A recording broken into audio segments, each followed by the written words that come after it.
Assalamualaikum. Waalaikumsalam. Pak Ustadz, saya baru pulang umroh. Obat batuknya apa? Ya semoga umrohnya mabrur. Ini obat batuk. Jeruk nipis tadi obat batuk, jahe obat batuk. Tinggal pakai yang mana aja. Hashtagnya obat batuk JSR. Kalau batuk kering, pakainya jeruk nipis sama madu. Kalau batuknya basah, ada riaknya, pakai jahe. Udah selesai. Udah ya, ibu yang pulang umroh.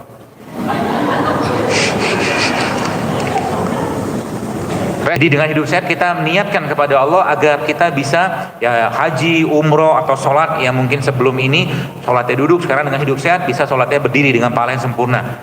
Demikian, mungkin mohon maaf kalau ada yang salah dan saya sampaikan. Subhanaka wa bihamdika asyhadu an la ilaha illa anta astaghfiruka wa atubu ilaik. Assalamualaikum warahmatullahi wabarakatuh.